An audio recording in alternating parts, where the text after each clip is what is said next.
Welcome to OSBT Standard Procedure 036, Confined Space Entry Employee Education.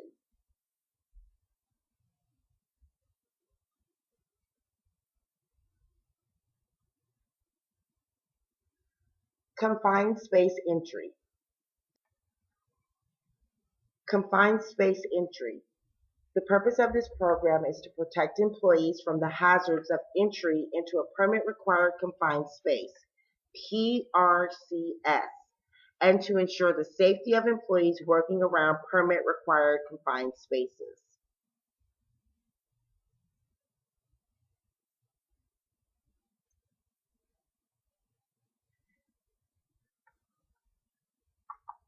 The responsibilities of the HSSE team are overseeing the space identification classification process, conducting confined space assessment for all new or significantly modified spaces, establishing a mechanism to ensure the confined space program elements are being performed, including coordination of entrant, attendant, supervisor required training, all pre-entry conditions are met, and entry permits reviewed prior to entry.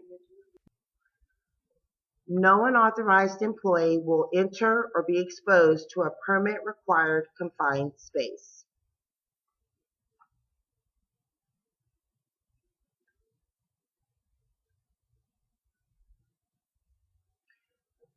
The HSSE team will also provide timely follow-up to employee concerns,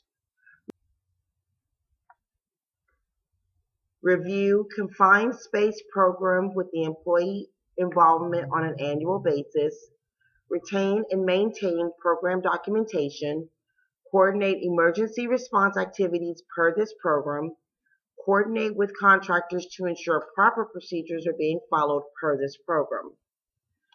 The HSSE team will also report employee concerns to the Safety Committee, assist the Safety Committee with the development and upkeep of this procedure, assist the Safety Committee in annual review of the program's overall effectiveness, and recommend modifications as necessary.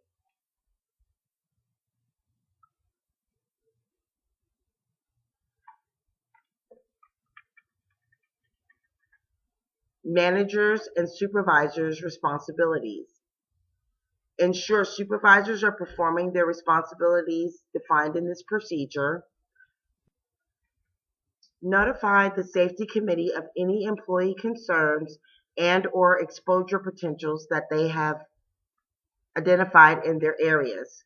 Notify the Safety Committee of any significant equipment modification, upgrade, addition that can be expected to create a new PRCS or substantially modify an existing confined space.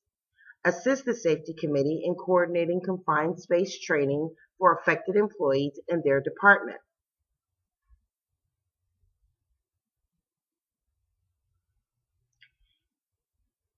Employees and partners' responsibilities. Notify his or her supervisor and/or safety committee immediately of any adverse or unanticipated reactions, incidents occurring during or after entering a confined space.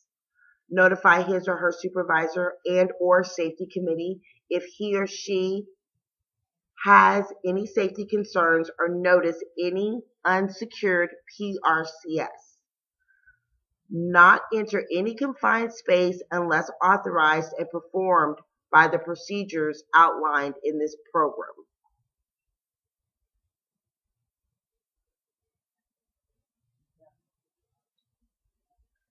This is an example of a confined space.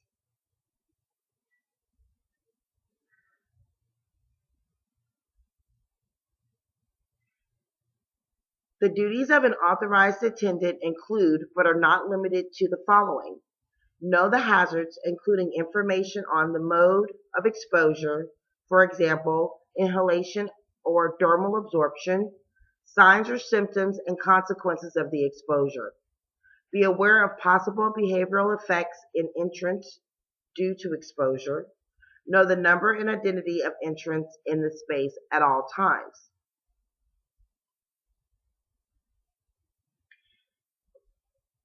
In addition, the authorized attendant will remain outside the space until relieved by another attendant, maintain communication with entrants throughout the entry, monitor activities inside and outside space to determine whether it's safe for entrants to remain in the space, perform air monitoring and surveillance of the confined space prior to and during entry into a confined space.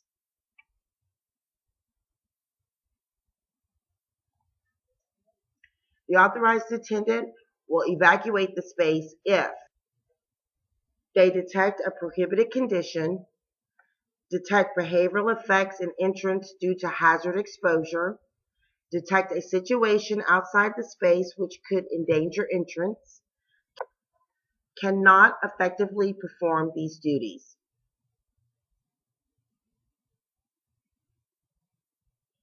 The authorized attendant should summon rescue emergency services if entrants may need assistance to escape. While entry is underway, the authorized attendant will warn unauthorized persons to stay away from space, advise them to exit immediately if they have entered the permit space, inform entrants and entry supervisor if unauthorized persons have entered the space. Authorized attendants must also perform non-entry rescues as specified by rescue procedure, perform no duties that may interfere with the primary duty of monitoring and protecting authorized entrants, and never enter a permit space to attempt a rescue. The entry supervisor shall know the hazards, including information on the mode of exposure, for example, inhalation or dermal absorption, signs or symptoms, and consequences of the exposure. Verify appropriate entries have been made on entry permit, all tests have been conducted, all pre-entry conditions have been met, and all procedures, equipment specified by permit are in place before endorsing permit and authorizing entry.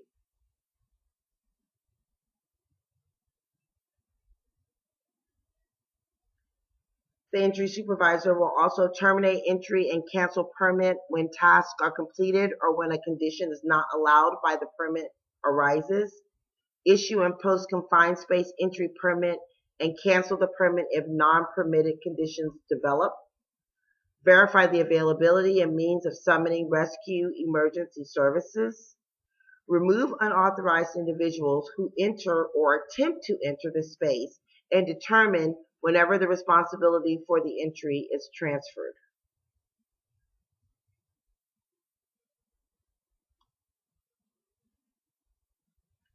The authorized entrant shall know confined space hazards, including information on the mode of exposure, for example, inhalation or dermal absorption, signs or symptoms, and consequences of the exposure.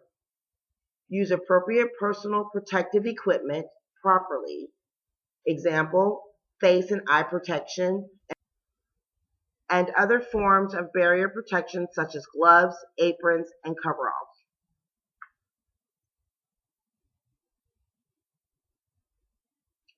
The authorized entrant must maintain communication via telephone, radio, visual observation with the attendants to enable the attendant to monitor the authorized entrant status as well as to alert the authorized entrant to evacuate. Alert the attendant whenever a warning sign or symptom of exposure to dangerous situations exists or a prohibited condition is detected, and exit from confined space as soon as possible when ordered by an authorized attendant, entry supervisor, when the authorized entrant recognizes the warning signs or symptoms of exposure.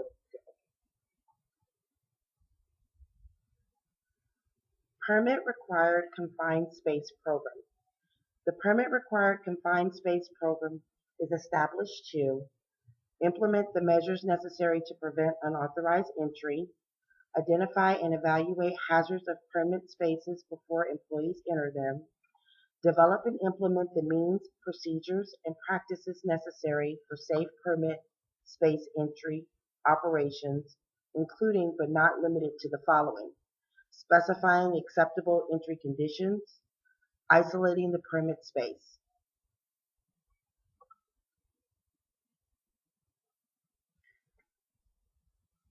Purging, inserting, flushing, or ventilating the permit space as necessary to eliminate or control atmospheric hazards, providing pedestrian, vehicle, or other barriers as necessary to protect entrants from external hazards, verifying that conditions in the permit space are acceptable for entry throughout the duration of an authorized entry, providing each entrant and their authorized representative the opportunity to observe any monitoring or testing of permit spaces.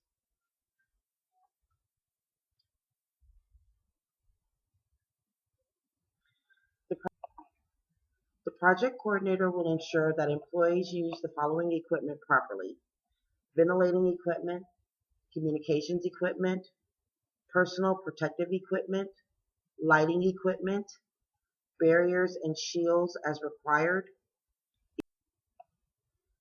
equipment such as ladders needed for safe ingress and egress, rescue and emergency equipment, any other equipment necessary.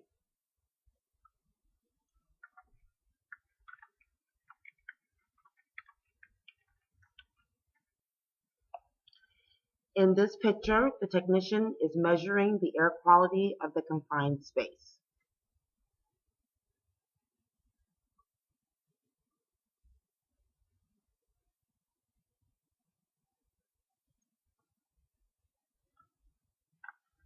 The project coordinator and/or the entry supervisors will coordinate to develop and implement procedures for summoning rescue and emergency services, rescuing entrants from permit spaces, providing necessary emergency services to rescued employees, preventing unauthorized personnel from attempting a rescue. Entry permit. Before entry is authorized, the project coordinator will document the completion of measures by preparing an entry permit. The project coordinator will make available the completed permit at the time of entry to all authorized entrants by posting it at the entry site so that the entrants can confirm that pre-entry preparations were completed.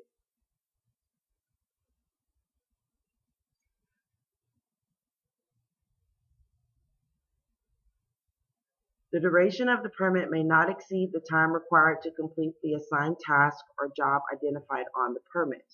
The entry supervisor will terminate entry and cancel the entry permit when the entry operations covered by the entry permit are complete, or a condition that is not allowed under the entry permit arises in or near the permit space.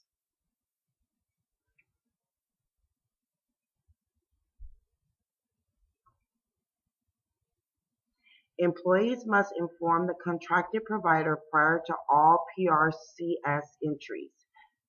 Such information shall include the type of confined space to be entered, known hazards of the space, site map showing exact location of the space, number of entrants, nature of work being performed, start and finish dates and times for entries.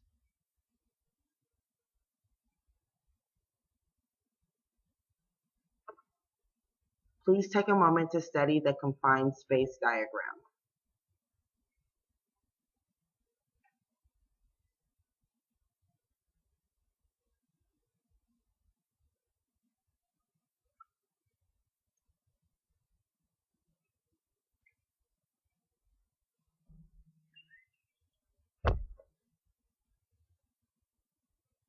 The first test verifies if the space is a confined space.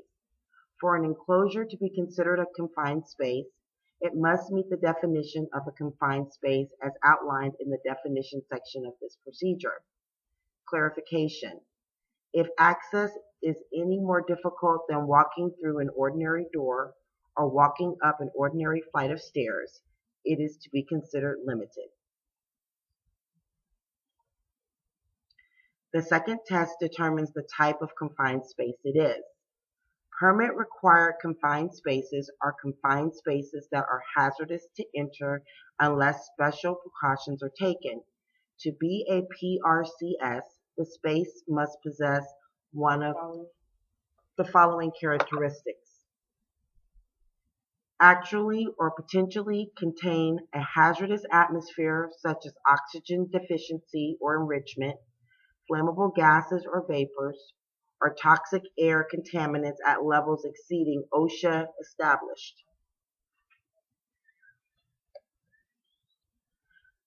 The second test determines the type of confined space.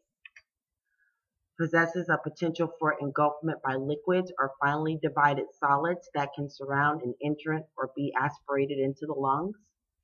Has inwardly converging walls that taper to a smaller cross-sectional area that could trap an entrant, for example, cone-shaped hoppers, bins, or tanks, cyclones. Presents any other serious health or safety hazard such as unguarded mechanical equipment, energized conductors, temperature extremes, or hazardous radiation, for example, press ovens.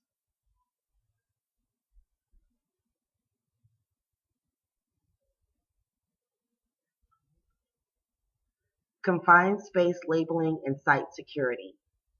Signs or labels identifying each space as either non-permit required or permit required per the assessment above shall be permanently affixed outside of each opening leading to the space. Sign wording shall comply with OSHA 1910.146C2. Additionally, each entry port or access to a confined space shall be secured such as to prevent unauthorized access.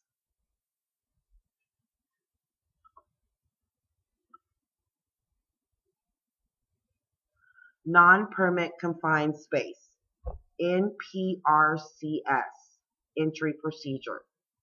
The following requirements and procedures apply to entry into a designated NPRCS or a PRCS declassified to a NPRCS that meet the conditions as defined within this program.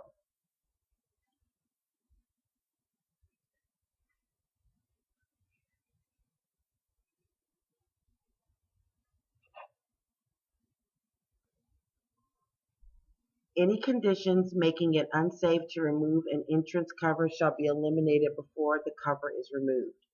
When entrance covers are removed, the opening shall be promptly guarded by a railing, temporary cover, or other temporary barrier that will prevent an accidental fall through the opening and that will protect each employee working in the space from foreign objects entering the space. The entry supervisor will coordinate with any joint non-permit required confined space entries made with outside contractors to ensure this procedure is understood and followed by all involved parties.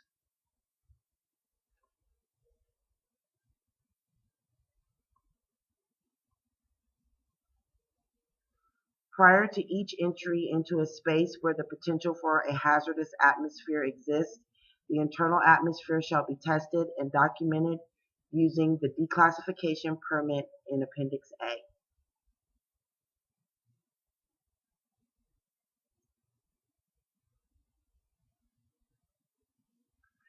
Prior to each entry into a space where there is not a potential for hazardous atmosphere and the only identified hazard is a mechanical energy, the declassification permit in Appendix B shall be utilized.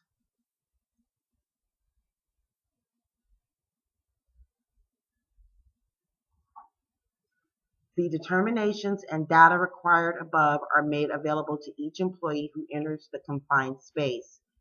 There may be no hazardous atmosphere in the confined space whenever an employee is inside. Any personal protective equipment deemed necessary shall be available and utilized by entrant.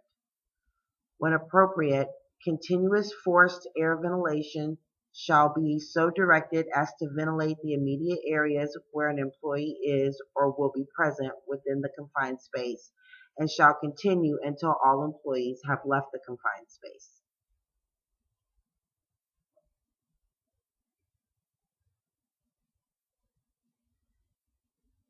If a hazardous atmosphere is detected during entry, each employee shall leave the confined space immediately. The confined space shall be evaluated to determine how the hazardous atmosphere developed, and measures shall be taken to eliminate the hazardous atmosphere before any subsequent entry takes place. The safety manager shall sign off to cancel the declassification permit only after it is confirmed that the space has been properly secured and covered so as to prevent unauthorized access.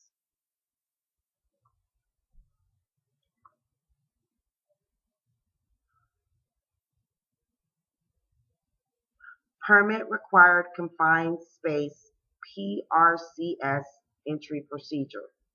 Note: a confined space classified in this program as a permit required confined space may be reclassified as a non-permit required space if the provisions outlined above under the classification section entitled Confined Space Hazard Identification and Evaluation Non-Permit Spaces are able to be achieved and sustained.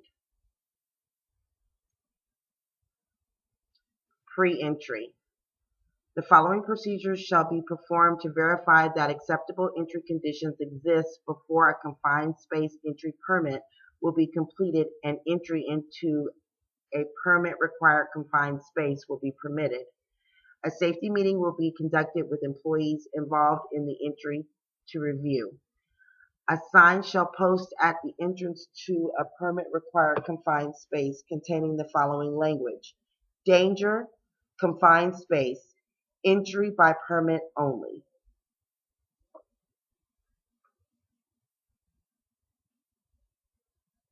All individuals who are to enter the confined space shall be currently qualified for confined space entry and respiratory protection. All pipe and lines shall be cleaned out and locked out prior to entry. All electrical and mechanical equipment shall be disconnected and or de-energized and locked, tagged out. Power supplies to pumps are to be shut off and the controls locked in the off position by means of padlocks. Air monitoring will be conducted prior to and continuously throughout the entry. The safety manager shall be notified before entry into hazardous atmospheres to review confined space procedures. The entrance to the confined space shall be maintained free of obstructions. At least one attendant shall be stationed at the entrance to the confined space. If ventilation is required during confined space work in order to minimize concentrations of air contaminants and to maintain the oxygen content at the safe levels in the confined space.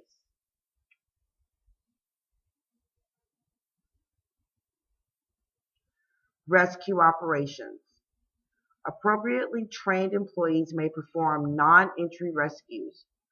Rescues requiring entry into the space will be performed by a qualified outside service. Do not attempt to rescue the employee in the confined space.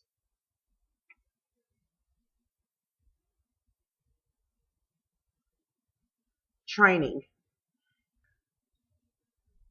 Initial training is dependent upon the types of confined space entries permitted by work order in the program and shall be performed prior to permitting or authorizing the employee to enter a confined space.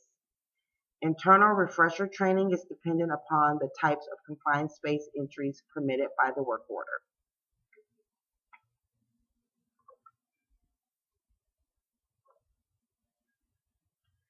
This concludes confined space training. Please copy and paste the test link into your browser and begin the quiz.